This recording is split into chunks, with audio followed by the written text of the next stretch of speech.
Man, Genshin is just so boring now. I just completed Mondstadt and Liyue and there's just nothing to do anymore. You know what? I think I'll just quit now. It's as if I've beaten the game at this point. What the? Mihoyo? Yes, Blue Latte. It is I, Mihoyo. I am here to thank you for all the progress you made. Thank you for surrendering all your wealth and time to us, so we can make more stuff that people can gamble their money on. Oh, that's great for you, I guess. Now, as a gift, we would like to give you an opportunity to enjoy Genshin again. We present to you new content. New content? Sweet! Is it hard? Is it fun? Do we get to explore new areas? Oh, you'll explore more areas, alright. You see that low poly mountain over there? That is your new destination. And it's not hard or anything. But you'll find that the mountain might just be a little cold.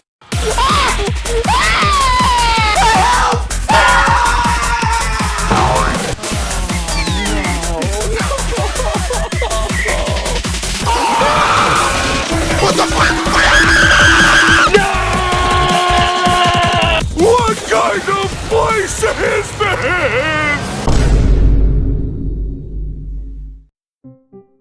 Ah yes, version 1.2. The time when smaller things used to be very exciting, when people used to be the casual players they are, until Ganyu got released, and when people finally have someone to genuinely hate in the story. But let's take a look at another thing here, which is the biggest new addition the game had in version 1.2, Dragonspine.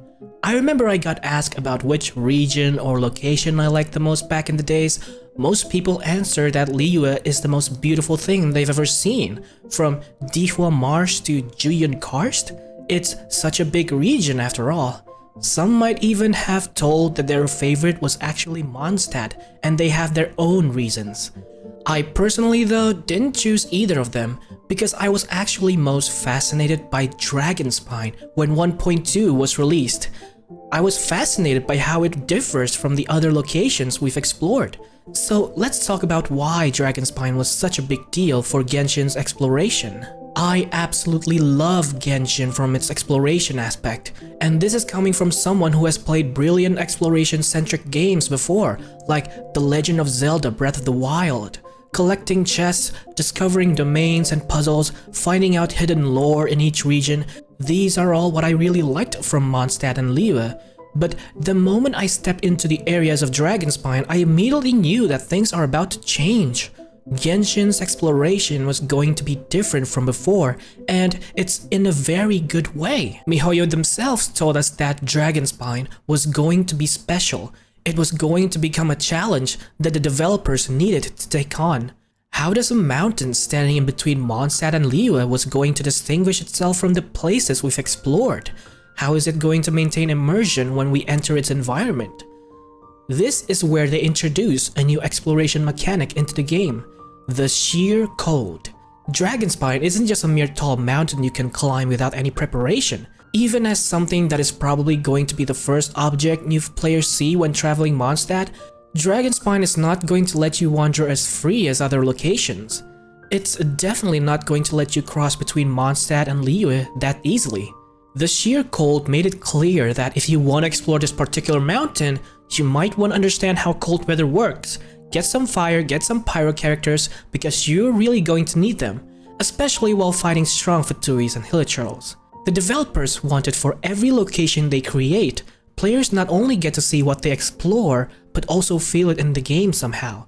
The sheer cold helped the gameplay significantly change, from just traveling and running around killing Hilichurls and collecting treasure aimlessly, to making sure that you're actually staying alive while doing your own thing. However, adding sheer cold isn't the only thing making Dragonspine special. Do you ever notice how small Dragonspine is compared to other areas like Liyue and Mondstadt? Dragonspine is pretty small, that it's probably as small as Stormterror's lair. But when 1.2 first came out, it actually took me hours to complete? So what's up with that? How am I able to progress so far in Dragonspine and realize that I'm only a few miles away from getting back to the camp at Dragonspine's entrance? You know what? What do you say we put this map in a simple graph? In truth, Dragonspine is not wide in its horizontal axis, but very tall in its vertical axis. This means that instead of traveling Dragonspine horizontally, you actually spend most of your time climbing your way up and down on the mountain. Remember, it's a very tall mountain with another flying object that you can stand on to take a look at the entire land of Tevat below your feet. Inside Dragonspine, the ones on the bottom side of the mountain, you can explore the depths of Starglow Cavern and also look for a giant glowing red object probably known to be a dead dragon's heart at Wimrest Valley. And the ones on the top side of the mountain, you can discover ancient structures left by a lost civilization at the Entombed City, and you can climb further to the top of the mountain to unlock an artifact domain for building your characters. It's the first time that Genshin changed our direction of exploring areas, and it really left a memory for me to this day. Even the things that complement the environment of Dragonspine couldn't be more memorable, like the snow effects, unique fog that hides everything far from our position, the colors of the atmosphere that suits well with the weather Dragonspine has. Even the old enemies were redesigned to be much more dangerous and cold. Just as Dragonspine is supposed to be a mysterious, cold mountain with a dark secret history. And I can't even forget about how beautiful the soundtrack in this area was. The moment I listened to its combat music, I could almost feel that every fight in this mountain is a serious business. Even the ones like Moonlight Smile show a different side of Dragonspine. It shows that the cold of the mountain can also bring positive vibes while traveling. You know, despite the horrendous ruined Greater and the frost-armed lawachurl hiding around the place, of course, all these put together in such a narrow area somehow brought a very high detailed place to explore and experience. Even when we're done completing the area for the first time, we still get to extend our activities there by collecting Crimson Agate, just like how we used to collect oculi around Liyue and Mondstadt.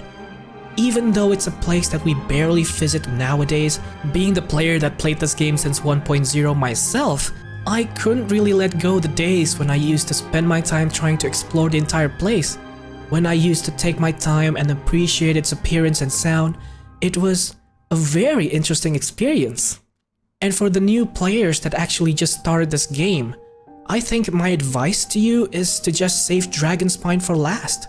Explore it after you've completed Mondstadt and Liyue so that you get to see the significant differences that the mountain has to offer. You'll definitely have an unforgettable experience from there. Anyway, that's it of what I have to say about Dragonspine. Will they make additional content for the area in the future? Who knows? I'll talk about Dragonspine again when it happens, but until then, we'll just have to wait. But what are your thoughts on Dragonspine? Did you personally enjoy it? Did you find the place very horrifying and makes you die all the time? Let me know in the comments. As always, subscribe to the channel if you haven't, and see you next time.